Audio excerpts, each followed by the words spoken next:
जी, देश पर जब भी कोई आपदा या चुनौती का समय आता है, तो उस समय एनडीआरएफ जो है वो अपनी अहम भूमिका निभाते हुए बेहद काबिले तारीफ काम किया करती है। और आज अगर पंजाब की बात करें तो पंजाब के बीच रावी नदी का जलस्तर हो, चाहे सतलुज का जलस्तर हो, चाहे ब्यास का जलस्तर हो, लगातार होती हुई बारिश ने जो है वो हर तरीके से पानी का लेवल बढ़ाते हुए पूरे कई इलाकों को अपनी चपेट में ले लिया है। पंजाब के बीच गुरदासपुर का इलाका हो, पठानकोट का इलाका हो, अमृतसर का इलाका हो, डेरा बाबा नानक की अगर हम बात करें तो यहाँ पर पानी ने तबाही मचा कर रख दी है, क्योंकि धुसी बांध जो है वो पूरी तरह से पानी को जो है उसका बहाव नहीं झेल सका और पानी जो है धुसी बांध को पूरी तरह से निगलता हुआ आगे बढ़ गया। और ये अपने आप में बेहद चिंता का विषय है, क्योंकि हजारों एकड़ खेती की फसल जो है वो पूरे तरीके से बर्बाद हो चुकी है। और वह तमाम लोग जो गांव के बीच बसे हुए थे, जिनके घर थे, कुछ के घर कच्चे भी थे, वह जो हैं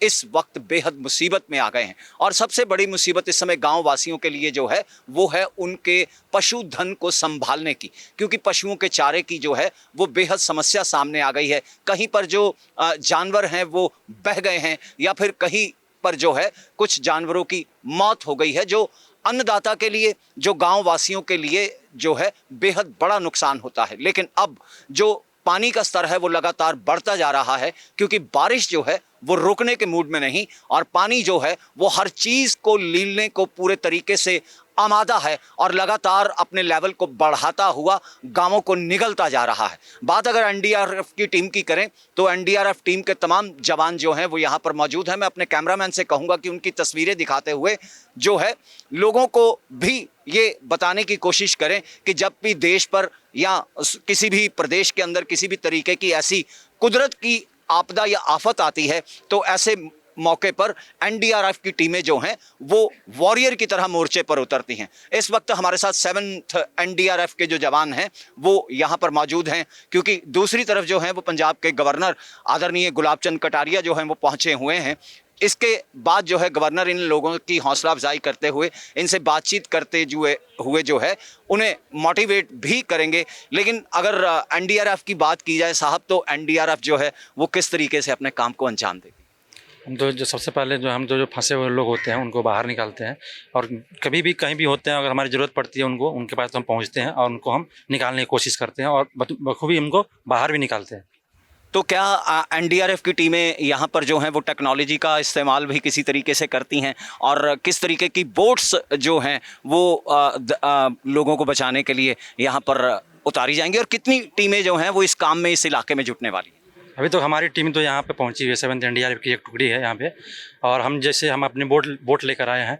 कहीं भी फंसे हुए हैं तो वहाँ से हम बोट के माध्यम से उनको बाहर निकालते हैं। जी, एनडीआरएफ टीम की अगर बात की जाए तो 7th एनडीआरएफ टीम के जो कमांडर हैं विपिन तिवारी जी, वो इस समय हमारे साथ हैं। हम उनसे भी बातचीत करते हुए यह जानने की कोशिश करेंगे कि आखिर किस तरीके की कवायद को वो अंजाम देने वाले हैं। जी विपिन जी, आखिरकार किस तरीके की जो कवायद होगी, और साथ ही साथ जो है कितने टीम्स मेंबर जो हैं वो 7th एनडीआरएफ के यहाँ पर निकलेंगे?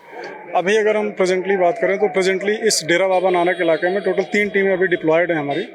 इसके अलावा गुरदासपुर में भी हमारी टीम है।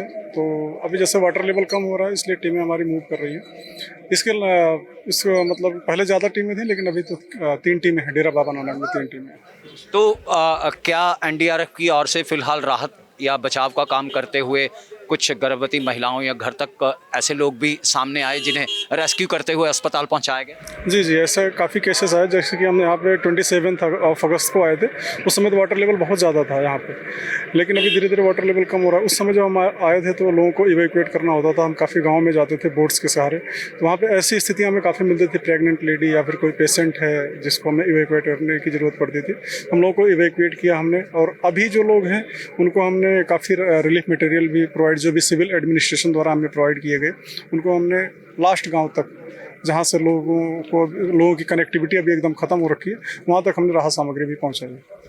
जी, बहरहाल अगर 7th एनडीआरएफ टीम के कमांडर की बात की जाए तो उनके मुताबिक जो है पूरी तनदेही और पूरी मुस्तैदी के साथ जो है तमाम लोग अपने अपने काम में जुटे हुए हैं, क्योंकि एनडीआरएफ की टीम की ओर से जहां पर कुछ महिलाओं को भी रेस्क्यू करके अस्पताल पहुंचाया गया, तो वहीं लोगों तक राहत एवं बचाव सामग्री का पहुंचाने का काम भी जो है वो 7th एनडीआरएफ कर रही है। और इस आपदा के वक्त में, इस चुनौती के दौर के बीच एनडीआरएफ की टीमें जो जगह जगह पर तैनात होती हैं वो बेहद काबिले तारीफ भूमिका निभाती हैं। और आपदा के इस दौर में काम करने वाली 7th एनडीआरएफ की टीम के तमाम जवानों को, उनके जो कमांडर हैं, उनको भी जो है वो day to day news Bharat का सलाम तो बनता ही है। बहरहाल कैमरामैन जॉनसन के साथ मैं Gagandeep Narang, day to day news Bharat, Dera Baba Nanak.